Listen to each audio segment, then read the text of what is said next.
Hello, hello.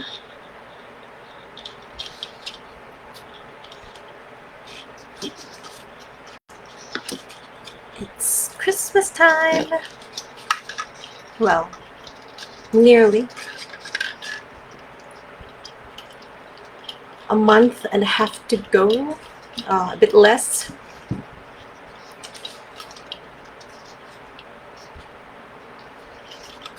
Here are the two kinds of balls I have. Hello. Thank you for joining. So if you don't mind, I'll wait a bit for the others to join as well before I continue rambling on. Meanwhile, if you have any questions, where are you from?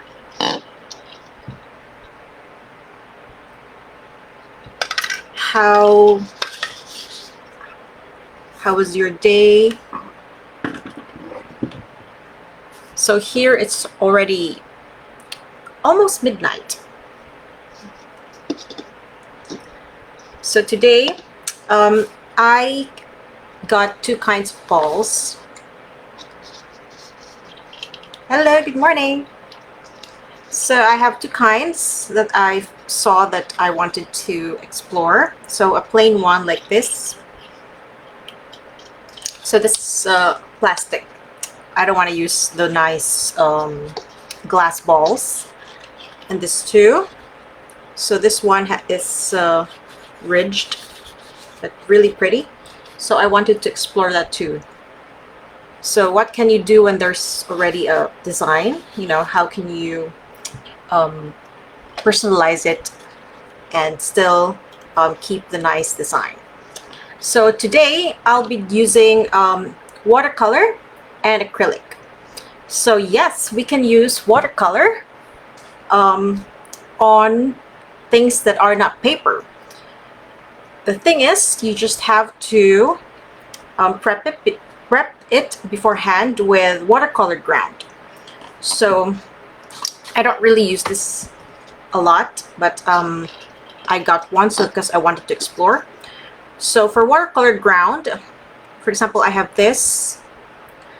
You just need to sand the surface to make it rough, so that when you apply your watercolor ground, it'll stick to it. So it's like gesso or gesso for oils and acrylic, but it's for watercolor, because you know watercolor needs an absorbent surface for it to stick on.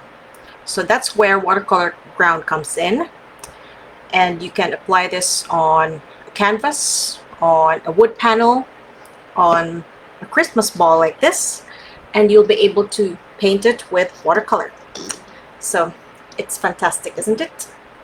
You're not just stuck with paper. Of course, it's not going to look the same as how you did it in paper, but at least you can still use watercolor for other things. So for example, this one, if you compare, this one is shiny. This hasn't been applied with watercolor ground yet, and this one has two coats of the watercolor ground. Okay, so before I even apply the watercolor ground, I used sandpaper like this and sanded this shiny ball all around. Really remove the shiny surface, made sure that it's rough so that the watercolor ground can stick. Okay, so I'll show you. I won't show the whole process because it'll take all the time, but just a quick look into the process. Okay, so now I'll flip down the camera into this full desk. Okay, so bear with me. Okay. All right, so let me just flip it around. Okay, there you go. And let me refocus that. Sometimes this camera goes, okay, there you go. All right, so let's start with this shiny ball. Okay, so as you can see, it's very shiny. So we need to sand it down. So I just cut the sandpaper into pieces that I can hold, and then just applied it, sanded it like this.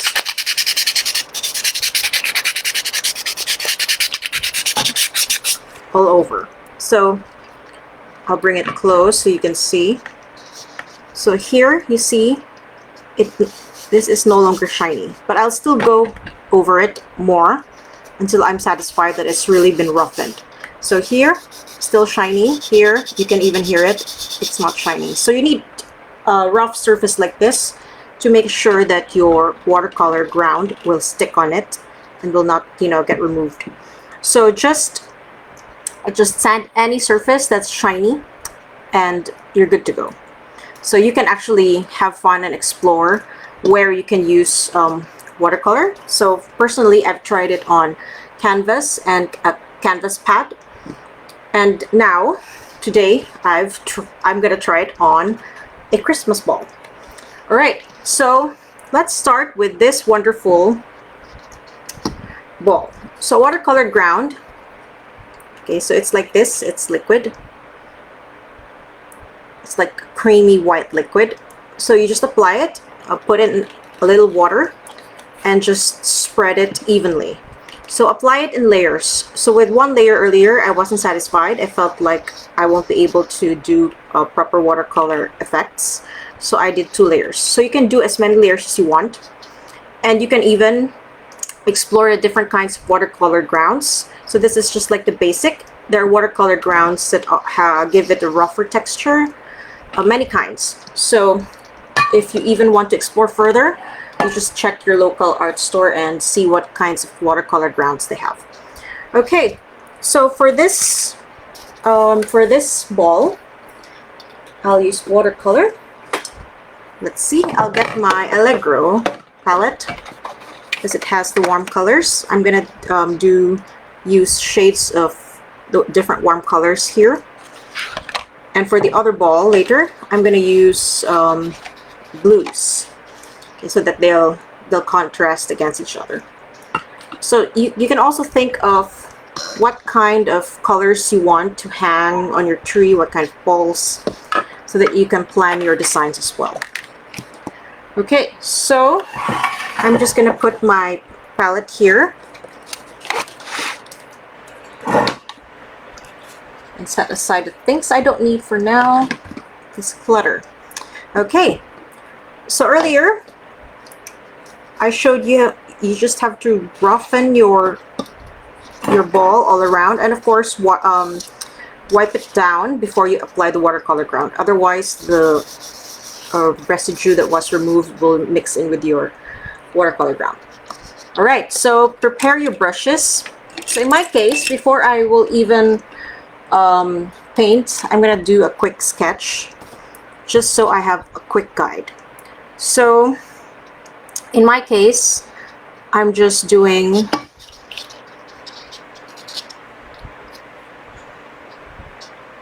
can't decide. Okay, I'm just gonna do waves of color. So you don't have to sketch if you want to just paint right on. Up to you.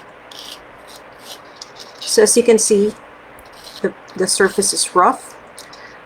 So I'm just going to start with this first one, and then I'll just layer all the other colors under. Okay, so I'm gonna get my mid-size brush, and I'm gonna start with this really bright red. Okay, so I'm gonna go with crimson. Okay, so a really nice bright red. So I'm just gonna apply it directly. I'm just gonna go straight from the pan to my ball. So now you'll see how watercolor looks like on watercolor ground. It's really amazing. The first time I used this, I'm so amazed that it still has the watercolor effect. Okay, so you can see,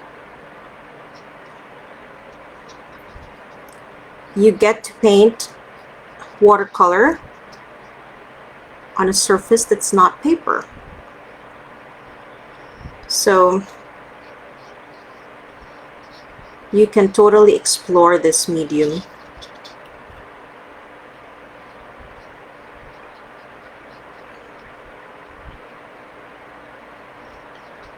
So when you do your ornament designs, you don't have to do everything complicated. You can just play around with colors. So for today, I won't make anything too complicated, so it won't take too long. So I'm just going to play around with my color gradation. Okay. So these are the two fun ways that you can do it. You can just go around, go from one bright darker color and making it lighter, or you can do the gradation while you actually do blending, which I will do later with acrylic. You can also do oils. Just make sure that you can hang it to dry properly before you put it on your tree or wherever you plan to hang it.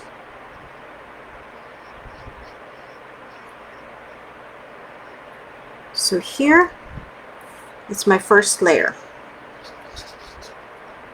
So later I will decide if I want to darken it, but for now, that's great. Okay. Yes, you can totally do. You can use a clear varnish. Anyway, it's not a watercolor work, so we're not being strict about the rules. But yeah, if you wanted to have a shiny finish, you know, to also protect it, definitely you can use a clear spray. So it's up to you what kind of effect you like. So in my case, I'm going to keep it this way, so it has this like chalky surface. So it's the other one later will be acrylic, so it will have a shiny surface, so I'm gonna mix it around. But yeah, if you want to preserve it, you know, make sure that it doesn't get damaged after all your hard work, then yes, go ahead. It's like other people with their watercolor works, they use wax on top. So if you're not, you know, the strict kind where you want to be really following all the rules, then feel free to explore. Okay, so that's the nice thing about watercolor ground. Because you use watercolor ground, it will absorb the watercolor, like how paper would, so that when you spray it, it doesn't do the runs. Okay, but of course, do the usual spraying where you keep 1 foot away and spray it in layers.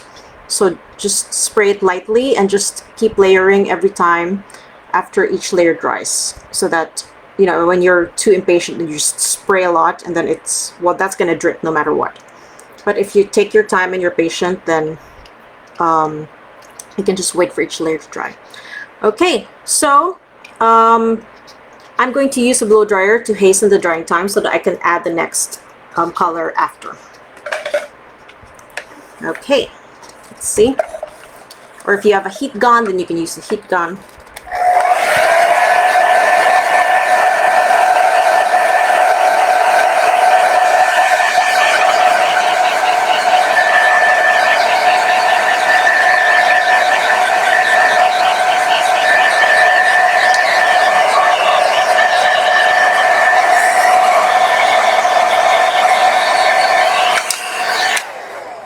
So in my case, I want the colors to just, it's like a rainbow. So I want each layer to dry so that they don't mix. Okay, so now I'm going to go and mix an orange from the crimson.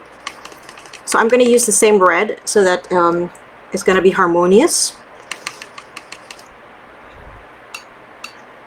And then I'm going to add this John Brilliant. So this is like an orangey yellow.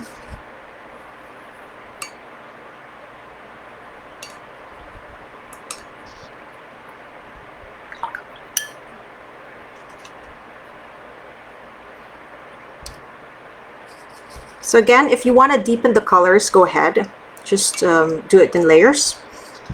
So now, since I have that initial wave around, I'm just going to continue after with the next color.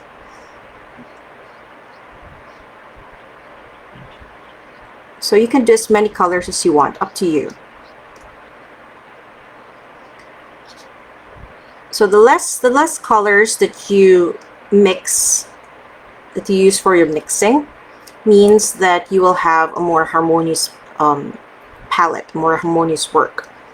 So the more colors that you mix together that you didn't try out beforehand, the chances of getting muddier mixes are higher. So that's why it's really important to also learn how to work with a limited palette. So back in school, we were just allowed 8 colors, and from those we will just mix all the colors that we need. So of course we're all groaning and you know, because we're lazy mixers, but you'll really learn how to create colors from just a few, and you realize that you create more harmonious works, instead of, you know, if you have like 30 different colors and you just mix while you work, you didn't test them out, sometimes you end up with a muddier mix, and that's the case because maybe you were using too many colors together and you're getting that muddy mix. So it's really a balance. So in this case, using the same red, mixing it with a yellow orange color, it's a nice transition that's, you know, that looks good against next to each other.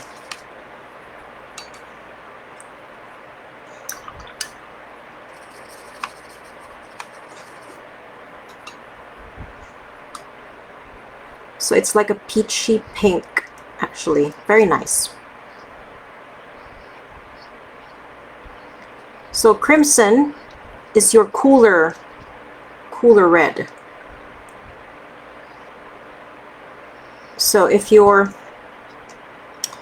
female and you wear lipsticks, you'll know that, you know, when you buy lipsticks, they're cool red lipsticks and warm red lipsticks.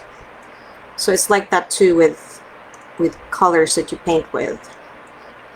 Your primary colors, your red, yellow, and blues, they all have cool and warm colors. Okay, so I'm just going over some parts where I feel like it's quite light. So this is really like watercolor. So the ground makes the surface behave like paper, where it absorbs the water and pigment, and then it dries lighter. So that's the thing with watercolor. When you apply and you're like, wow, it's so nice, and later on, oh, what happened? It's much lighter and it's different. So that's the thing you have to watch out for. It will dry lighter, so be prepared to do layers. So just and have enough color mixtures so that you don't run out. Okay, so later I'll just go back and add another layer if I'm not satisfied, but for now it's nice. It looks like, you know, the watercolor effect. So now with the same mixture, I'm just gonna add more yellow than red just to make it lighter.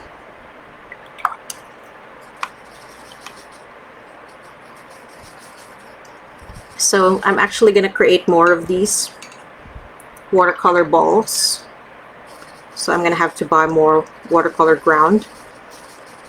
And I'm actually going to see if I can get the watercolor ground where it gives your surface more texture. So I'll see if it can mimic the rough watercolor paper that, you know, that it's also fun to use.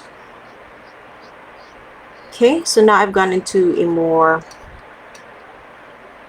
orange. Earlier it was more peachy, so now it's more orange. So let me do the wave first, so I have that down.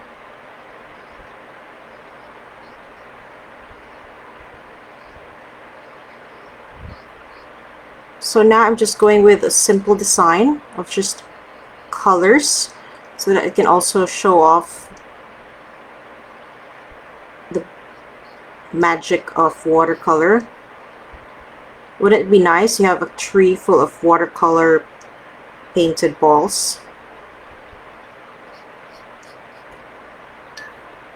Okay, so this is 2 layers of ground, and I think it's enough. It absorbs the water and pigment really well.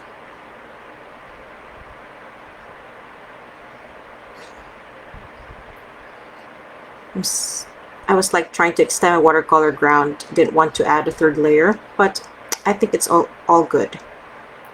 2 is enough. Just make sure to cover your ball evenly, and of course do the layers with patience. Do 1 layer, not too thick, just all over, and then wait for it to dry before adding the next.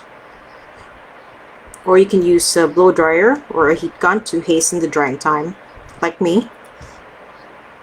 I'm quite impatient. So with watercolor, patience is key. So it's a challenge. Okay, so this one is more orange.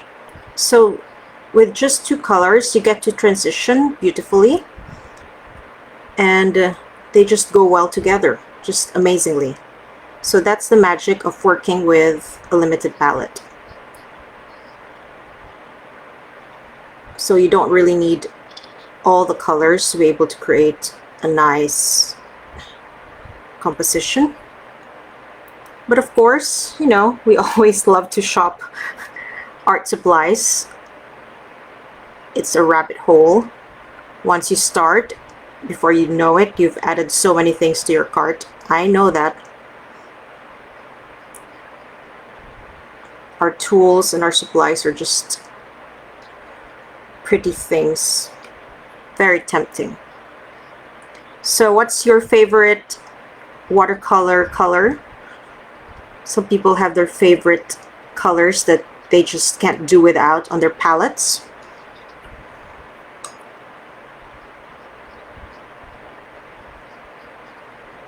For example, I like my Hansa yellow. I love that kind of yellow. It's like a warm but not too warm yellow that's just perfect for many kinds of color mixing. Okay, so I've got the red, then I've got this peachy orange that I think I will need to darken, because right now it looks like it's just fading beside the 2 other bright colors. But I will go over there later. Okay, so for now, I'm going to go and use Jaune Brilliant just directly after I have dried it. So again, remember your process and dry it, because if it's not dry and you apply right there, your lines will get blurry.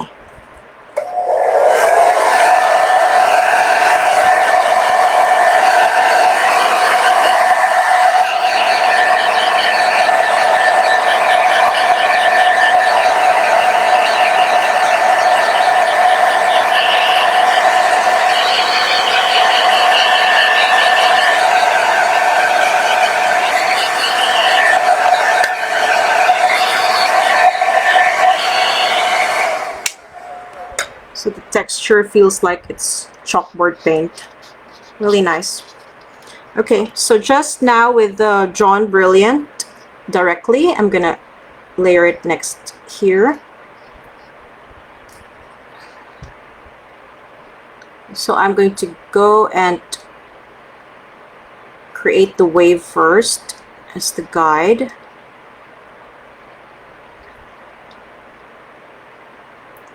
Cream watercolors. What do you mean, like in tubes or in pans?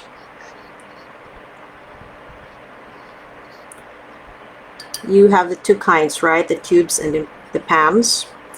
So usually people love to have the pans because they're very convenient. In my case, I have both. I also like having tubes, because if you like to paint big compositions, then it's much easier to squeeze out from a tube and then create a lot of mixture for painting bigger works. But if you're mostly doing smaller works, then you can have pans, or you can have tubes and squeeze some of them out on pans while keeping some of them in tubes, which is what I do. So I have tubes that are half squeezed into pans and half are still inside the tubes. So depending what I need, then I just I have both.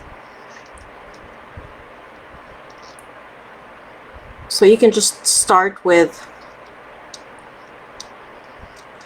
the basic colors.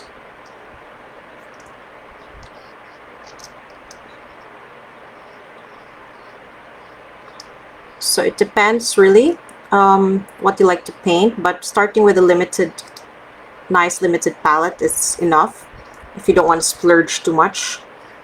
So you don't have to buy everything.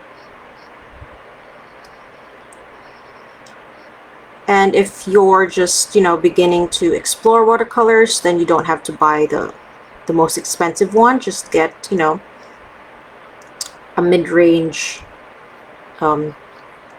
one so that you can fully explore it without worrying about the price.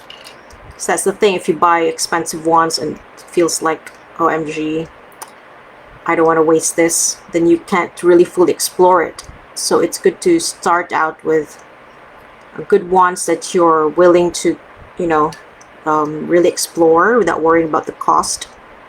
And then later on, when you feel like you deserve better, then you can upgrade.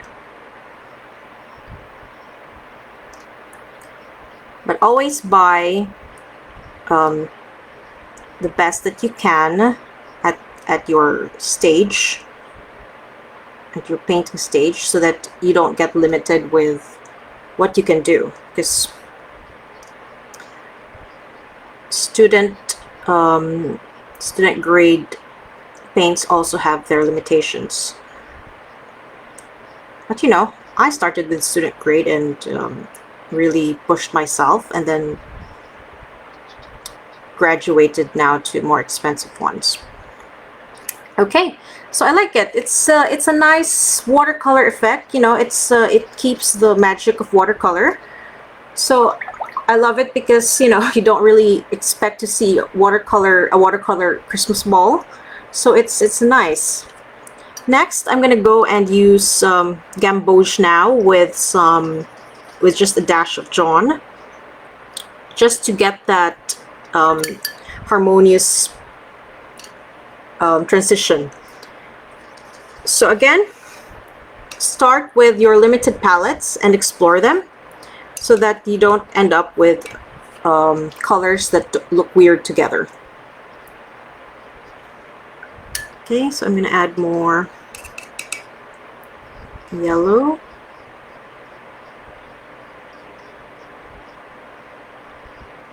Oh wait, I forgot to allow it to dry, so I'm just going to do this quickly. See?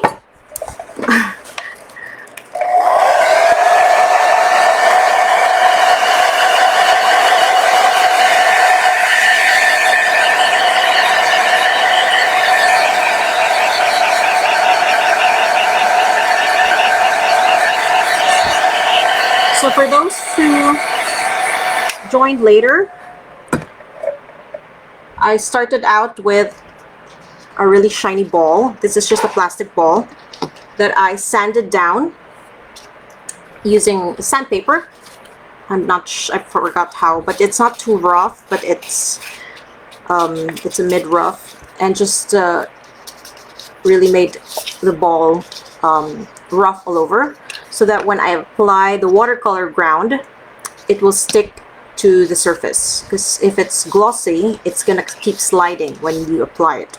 So if you create this rough surface, it has tooth that the watercolor ground can latch onto. And I did 2 layers of the watercolor ground on a roughened ball and allowed it to dry, and then just painted like how I would on watercolor paper. Okay, so that's what I did. So if you have any questions while I'm painting, just ask away. and I'll answer you. Okay. So let's continue with this brighter yellow now with a smidgen of the John, just to continue the transition, the harmonious transition.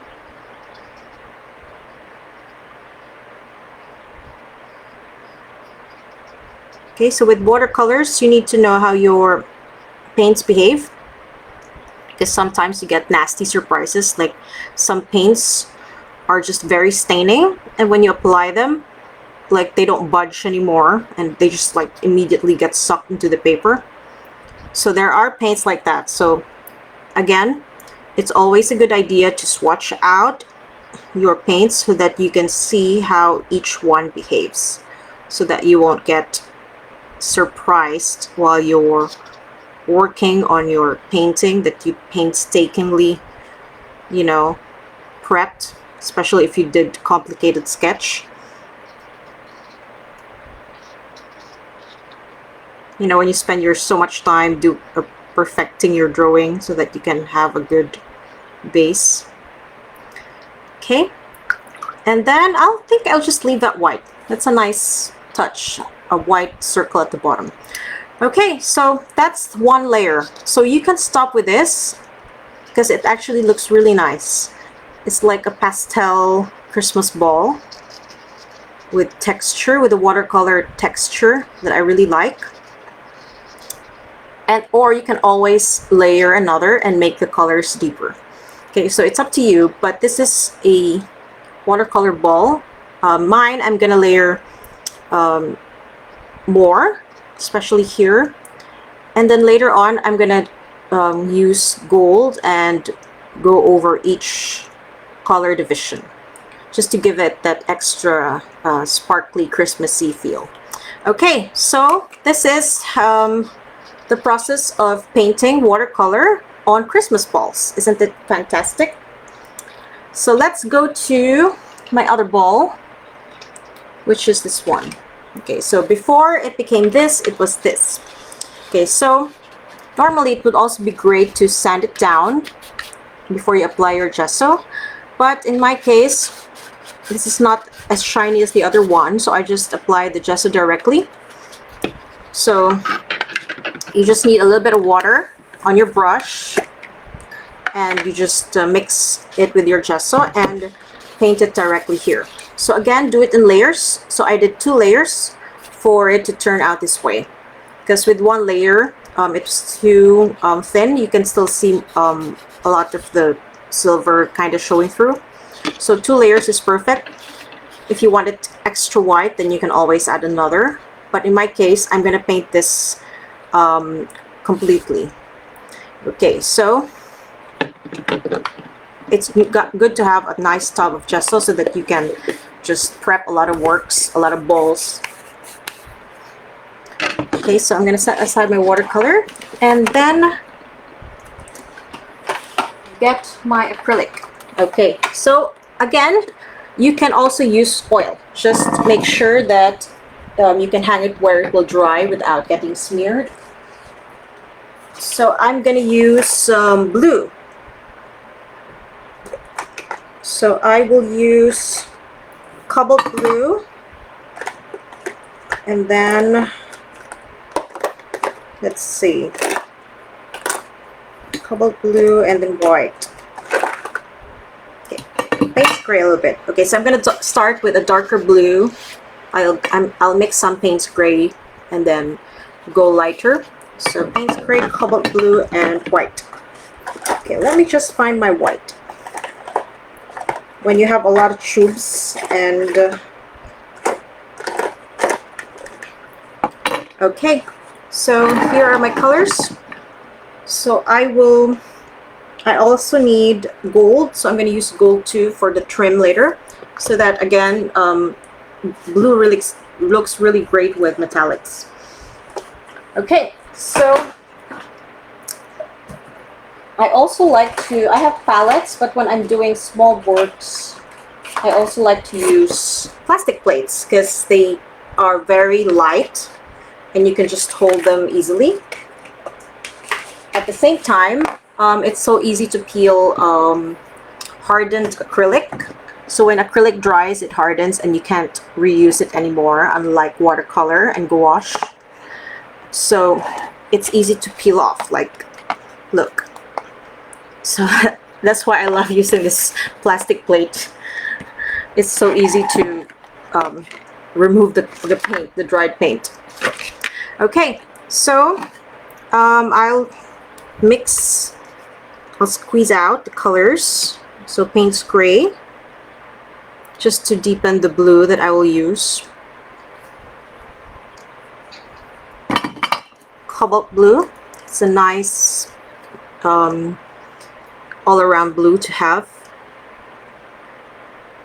So in school, this is one of the first few colors that we have for color mixing, because you can really use a lot of colors. You can really mix a lot of colors with this cobalt blue. And then some white.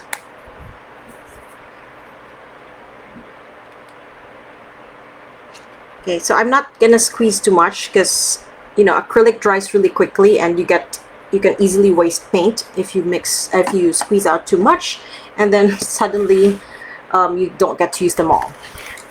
So just squeeze what you need and just replenish.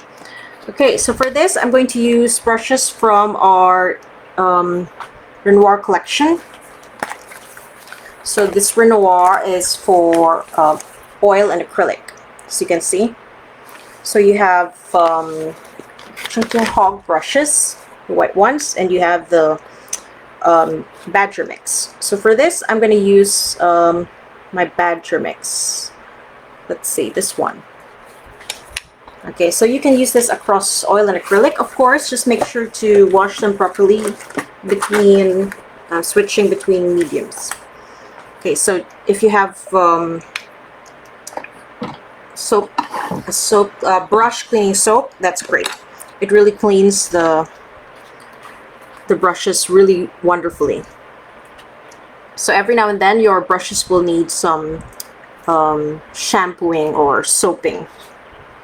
Okay, so I'm going to start here at the bottom with this darker, Payne's Gray. So I'm just going to apply it here, and I'm going to blend it out. I'm going to blend between transitions. So here I can see that I squeezed out too little. So I'm going to add some more.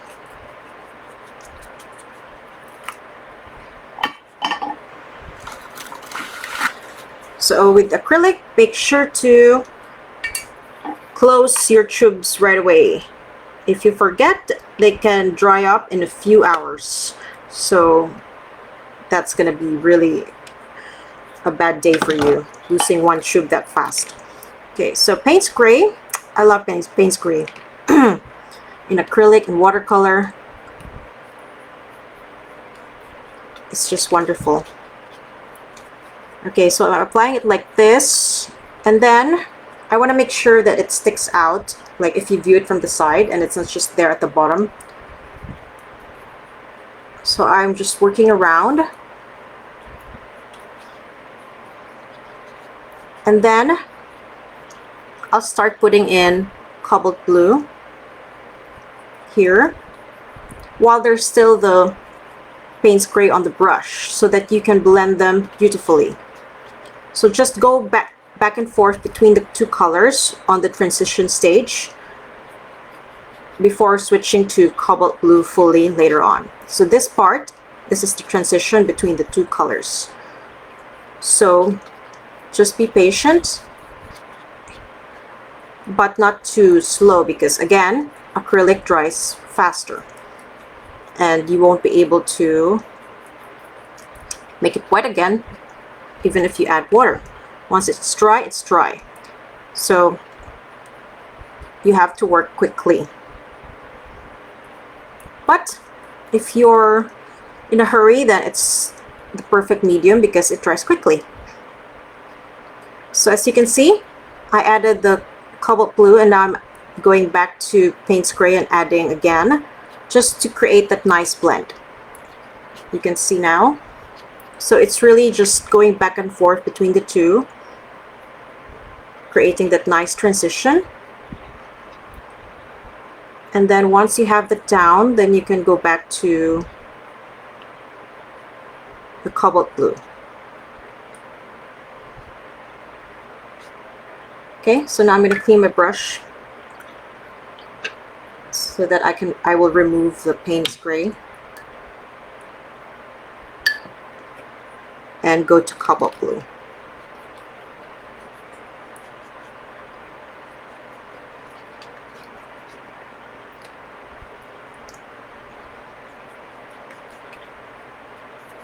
So again, I'm going to go all over, working around.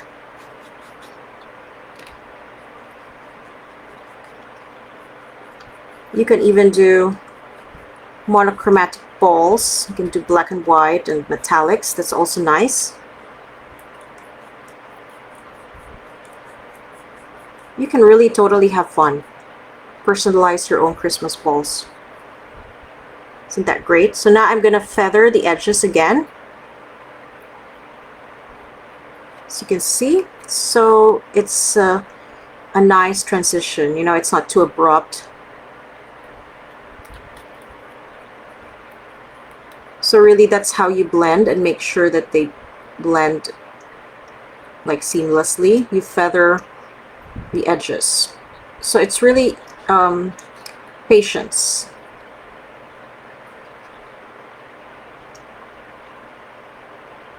And this is really nice when you don't want your paintings to have that, you know, very stark straight line. Then you just feather the edges and that's it. Okay, let me just get my paper towel. Okay, so normally when I'm using acrylics I would have a rag, because when it dries you can just, you know, wipe over the dried colors.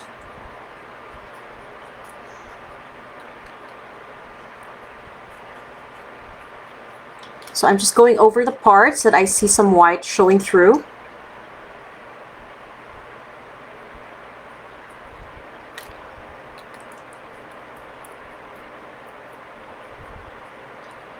Okay, and now I'm stretching it out because I'm going to start adding white here. So I will stretch out the cobalt.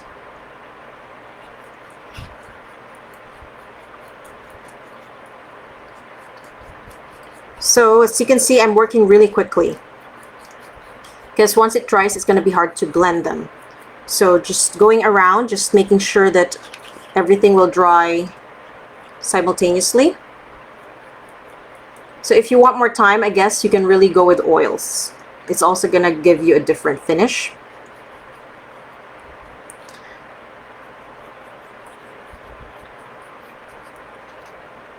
Okay.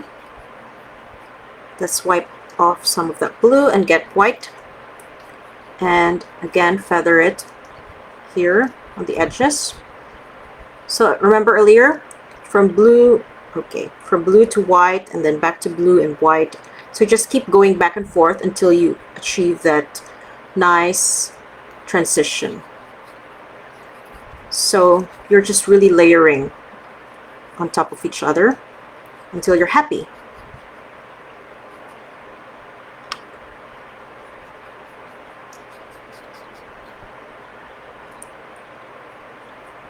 So some paints have like a thicker consistency, some are more liquid. So professional grade paints will be creamier. So that's also the advantage to using professional grade. I mean, I can say you really get your money's worth. So as you can see, I didn't paint this top part. I wanted to keep that silver. It's nice. So if you go around looking at the different Christmas balls, you can just buy cheap ones and just really have fun and make them your fantastic masterpieces. So I'm just going around, blending, and then I'm going to add cobalt blue again at the edges to again blend them together. Because right now you can see the color change. Of course, you can also have that effect. It also looks nice. So it's up to you. In my case, I want a smooth transition this time, so I'll go back.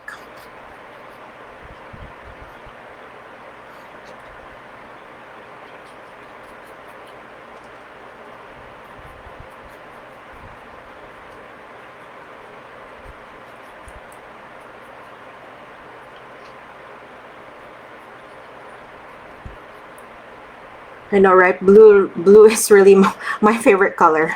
You can really do so many beautiful effects with blue. So again, remember I started with blue, added white, and now I'm again going back to blue and just really feathering in the edges.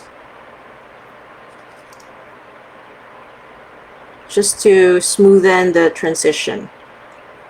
So this is how you do it, okay? So you go back and forth. So just take your time. But not, again, not too long, because it will dry. But if you're working in layers, then that's fine, because you can just, you know, add another layer later on when it's dry, and that's fine. So, and this is why I don't squeeze too much paint, because I really don't want to waste unnecessarily.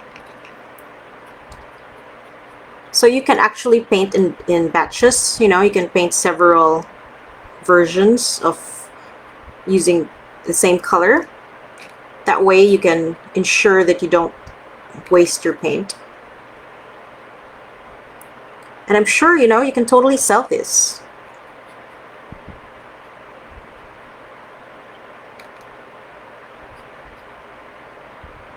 Sell your creations. So it's, you don't just get stuck with Christmas cards. You can do Christmas hand-painted Christmas balls, other ornaments. Another one that I want to do is the sliced wood. So it's flat. So I want to paint that too.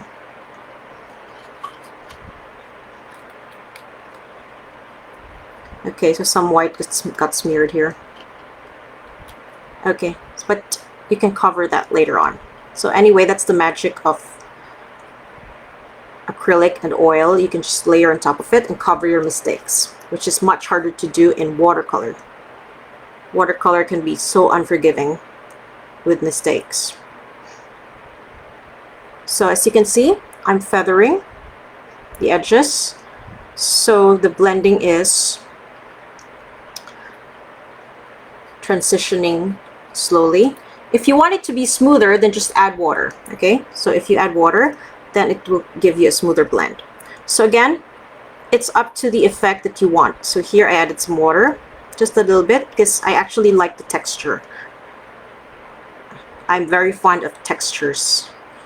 But if you want a smoother finish, then you just add water to just blend the colors more evenly. Like so. As you can see. And again, for some parts that you think are too light, add a dash of blue. Too dark, add a dash of white. So just add slowly so that you don't keep, you know, having that vicious cycle where you just seem to keep adding forever and it doesn't get finished. So just dabs. When you're in the blending stage, it's important to do it in small bursts. And again, if you feel like there's too much pigment, wipe it off. Okay, and now I'm going to cover this part where the white, I probably dipped it into my mixing plate.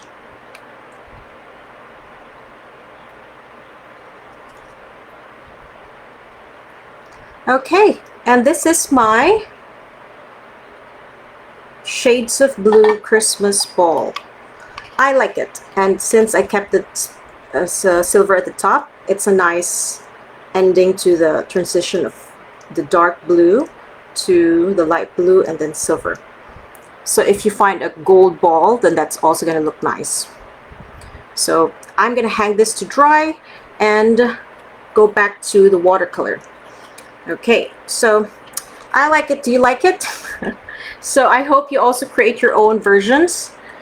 And when you do, please share them, because I would really love to see your own Christmas balls. Okay, so I'm going to set this aside. Okay, so when you use your brushes and you use them for acrylic, wash them right away, even if it's just in water for now. So just wash them, because once they dry, they're going to be so much harder to remove, and you will need solvents and alcohol and things like that, and it might ruin your brush. So, but with natural brushes, they can stand solvents more than synthetics. So if you want to keep your synthetic brushes longer, then rinse them immediately, because they won't be able to handle solvents if you want to remove the paint. Okay, so now I'm going to set this aside. See, I have some unfinished paint, but I will use that later. So you can also lengthen the drying time of your acrylic. You can, if you have your palette, you can keep spraying water on it, and that's going to help keep your acrylic wet. Or you can create your own stay wet palette. In my case, I bought one. So it comes with a sponge, and then you layer your paper on top where you put your paints, and it has a lid that you keep closed, and it keeps the paint wet for a few days. So there are ways to lengthen the drying time of acrylics. Okay, so I'm going to go back to watercolor. Like I mentioned earlier, I want to darken the layers, so that when it's beside the blue ball, it's not going to be you know, overshadowed. Okay, so I'm going to go back to the first layer, crimson. I'm just going to get directly from the pan since I'm not mixing it. You can also change this to a wire if you have wire. So in my case, since I also like to work with wires, I also make like wire angels, wire work Christmas decor. So how about you guys? What Christmas decors have you created for Christmas?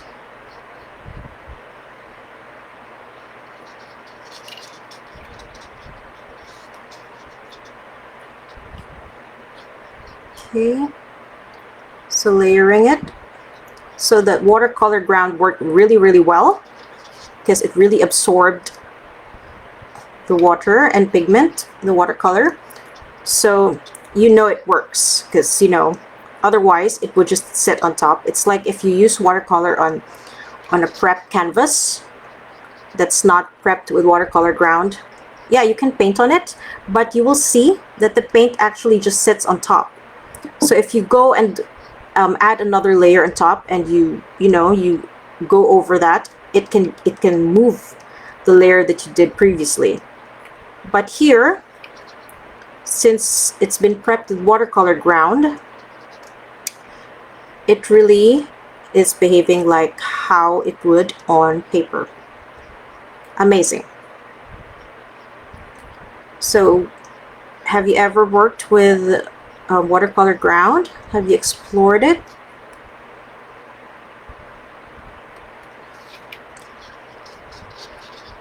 So if you want to know more about it, I actually wrote an article about this, how to watercolor in canvas.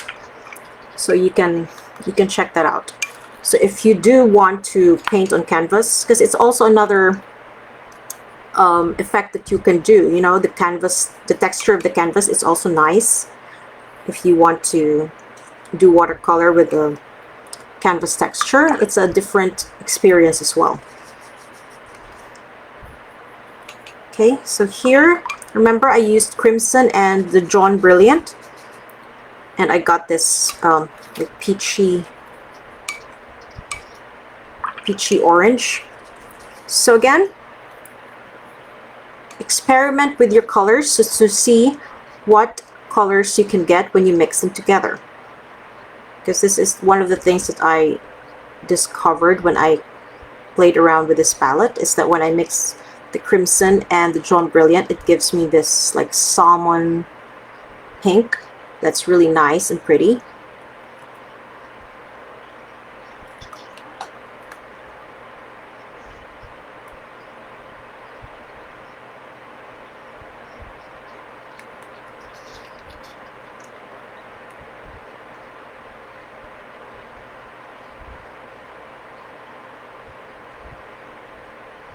So I like it. It's looking much better now that I've added another layer. So if you're working with a ball, it's good to work in sections. That's why I decided on this design. So it has there are sections that are dry that I can hold while I work on other sections. So you have to think about that too when you're working on your ball. Or you can attach a wire here and have that extended here where you can hold, so you can work on the whole ball. So I will do that for my other balls, but for this now, this exploration, this is just perfect.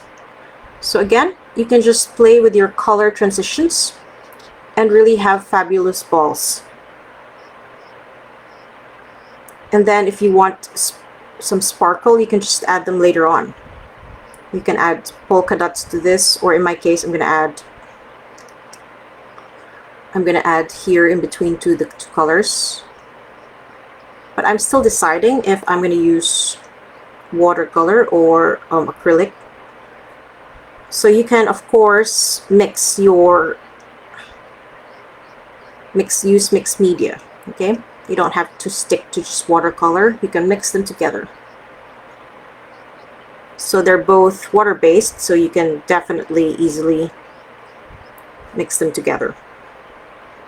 So it's much harder if you're going to mix oil and acrylic. But if you do, start with acrylic and finish with oil. Okay, so don't switch between the two.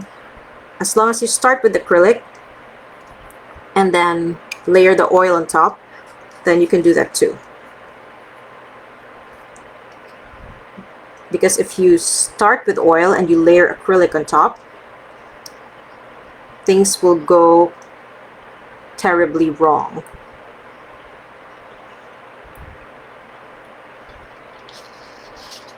Okay, so I like it.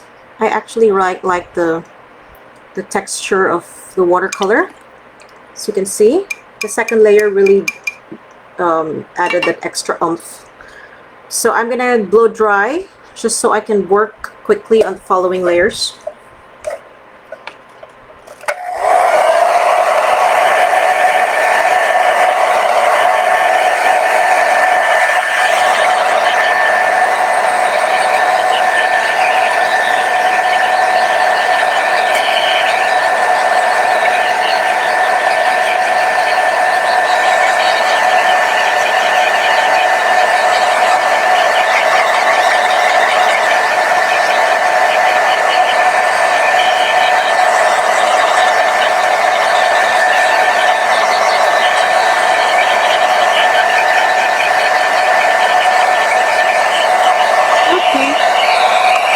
I think it's dry enough for now. So now, still using crimson and the jaune, but now with more jaune than crimson. So again, for this ball, I just used 3 colors: crimson, jaune brilliant, and the yellow deep. So you can create this really wonderful color transition just with 3 colors.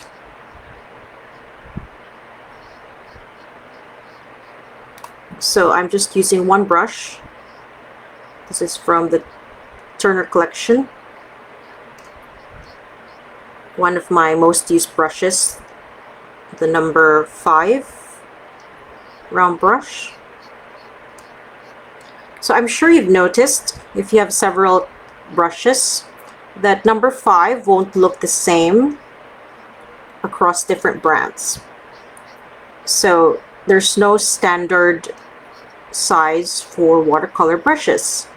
So a number 5 here will look like a number 7 in another set. Interesting, right?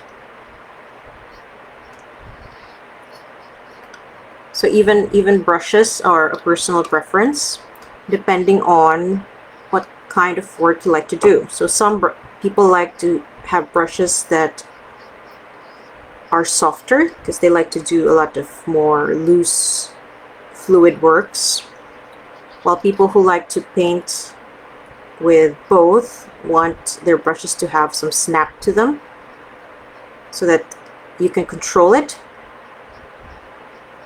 And some people like harder brushes because they do really detailed work. So really it depends on your painting style. So I myself have different kinds for different uses. Okay, so now I'm going to go with just John Brilliant. So it's like crimson and John, and here it's more crimson, here there's more John. So it's wonderful. You can fully explore the mixtures of just two colors, how you can create different shades. So have fun with your colors, okay? Don't be afraid to explore them. Certainly you will end up with, oh, what was that? But that is how you will discover, you know, nice new mixtures that you will use for your future works. So you really have to explore, and you have to welcome failure and mistakes. So don't be afraid. Just explore away. When I'm working, I have a lot of experimental work, and I have a lot that, you know, end up on the bin of what was that. But that's fine, because that's how you discover your new techniques and how things work for you. We all have our different ways of making things work for us. So that's the only way that you can discover how to make things work for you, for your own style. Okay, so now I'm going to use Gamboge. So this is a brighter, really warm golden yellow. So Gamboge is really wonderful.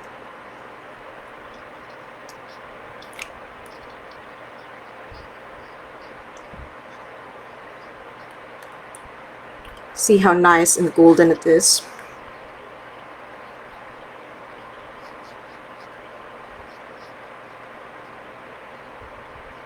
Okay, and this is what 2 layers look like. Again, I'm going to keep the bottom that nice spot of white. It's like a nice surprise. Or I can paint it later with gold, so it's a sparkle. And this is what 2 layers of watercolor looks like. A watercolor Christmas ball using just crimson, John Brilliant, and Gamboge. So these 3 colors make this nice color transition, really wonderful. And I'm going to blow dry just so I don't ruin it. I always accidentally smudge my works.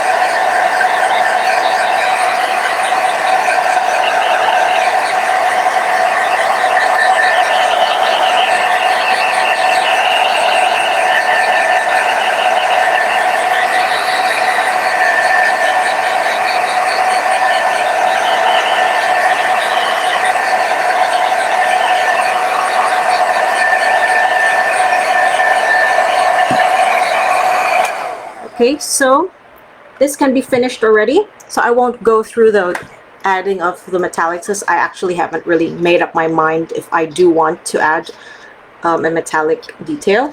But as Joe asked earlier, if you want to have this have a nice shiny finish, then you can just get a clear spray varnish and just spray in layers. Okay, so just be patient, spray all around, one even layer, wait for it to dry. If you want it to be evenly coated, do another layer, do as many layers as you want. Of course, it's going to end up with a sheen, a shiny finish, so just keep that in mind. So in my case, this one, it really looks like paper, right? So it has this rough texture. So I don't know yet. Okay, so I'll think about it. So these are my two balls that I did. So watercolor Christmas ball and acrylic. So it's been fun. I hope you enjoy that. So I'm gonna go back to my face now. Right. So thank you for joining. Okay, so I hope you make your own Christmas balls. It's fun, really. So if you do, please do share your creations in the group so that I can admire them. Okay, so of course, also don't forget, we have a running art challenge. We have the Christmas card challenge. So please share your Christmas cards. Don't be shy, share away, because if you do, you'll receive, I'll message you actually with a discount code from us. So this challenge will run until the end of November. So make sure to join, create your own Christmas card, share in the group, and I'll message you with a discount code. So if you do, your card can also get picked because I'm writing an article about watercolor Christmas cards, for example. So if you use watercolor, I can actually include that in my article.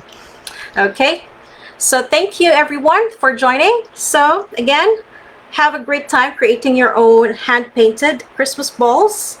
Isn't it fun looking at your tree and you decorated it with hand-painted, handmade Christmas balls? So thank you for joining, and I'll see you next time. Bye.